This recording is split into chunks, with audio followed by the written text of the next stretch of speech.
Adrian, you played, was it 12 years? 12 years. In the CFL? And where did you go to university? Where did you play university? I went to ball? Missouri State University. It used to be called Southwest Missouri State. They changed their names to Missouri State. So played there in 1989 to 94. And were you hoping to play in the NFL? You know what?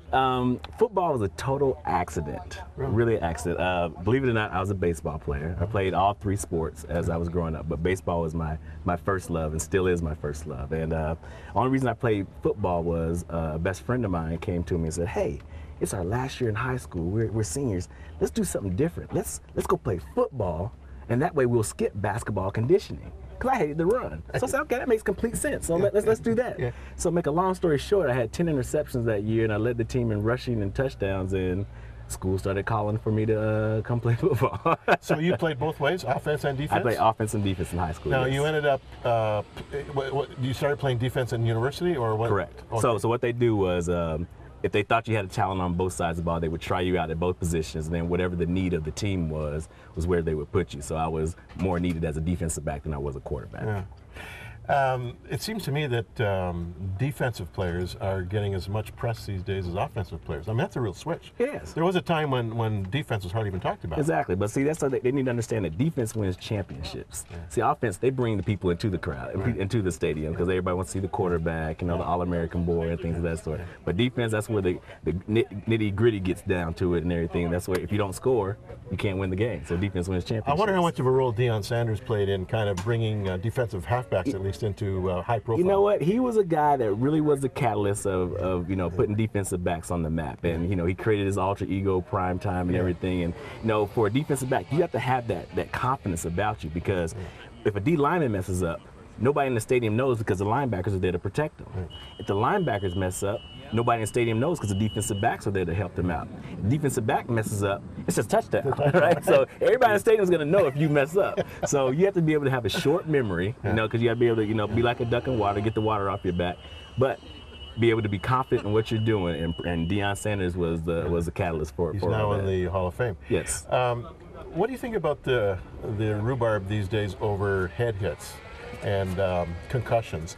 I mean, were there not as many when you were playing as there are now? Has something changed? Well, I don't think there's as many. There's more now, obviously, but you have to understand that this game evolves and people evolve, and you have defensive linemen that are running 4.4s now, which is just as fast as defensive backs and wide receivers and linebackers also. So when you get a guy that is 290 that runs a 4.4 and is running through someone who is 200 pounds, that extra inertia and force is going to cause some damage to someone. So, I don't think anybody purposely, I should say anybody, I don't want to, there's some people that do purposely do things, but on a whole, 90% of people, they don't go out there to hurt anybody. But because of the force and because of the weight of people and the speed, more injuries, concussions are being more prevalent now. There was a defensive player whose name escapes me just last week in an exhibition game who slammed a guy down onto the ground and got fined $20,000. In Damakasu, yeah. That's who it was. Yeah. Now, that seemed to me a normal kind of a play. It's in the 60s it would be called a football play. Yeah. And now they're going the extra mile to protect quarterbacks, because he did hit a quarterback, number one, and they are the money makers of the NFL.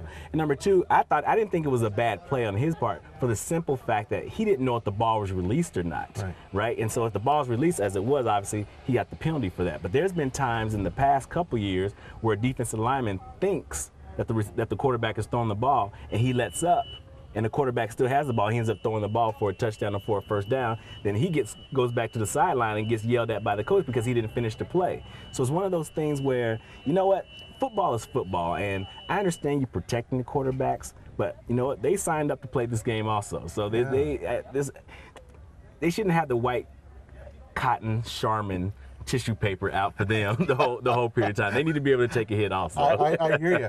You know, something that intrigues me, almost every big game, even some of the just normal games, you'll see members of both teams after the game getting together, taking a knee in a circle, praying. Yes.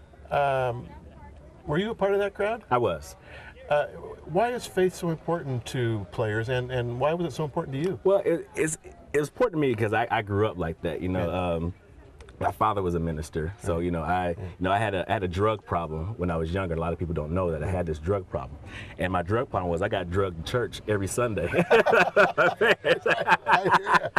So it's just a part of my nature, my upbringing, so to speak. But you know what? To get a group of guys at the end of a game that you play this barbaric game, like I said, nobody goes out there to hurt anybody intentionally or anything like that. But you pray for traveling mercies for the people. You pray that anybody who is hurt, they have a speedy recovery. If someone did get seriously injured, it doesn't affect them for the rest of their lives. And this game is short. Yeah. The average lifespan of a football player is 2.5 years. A lot of people don't understand that. I played 12 years. David Allen played 24 years, which is unheard of. So when you're putting your body through a lot of stress and all the hitting that you're doing, it's glad to come out of a game. We don't have any major injuries. You wished everybody the best. You know what? Let's see you next week, or let's see you a few weeks down the road.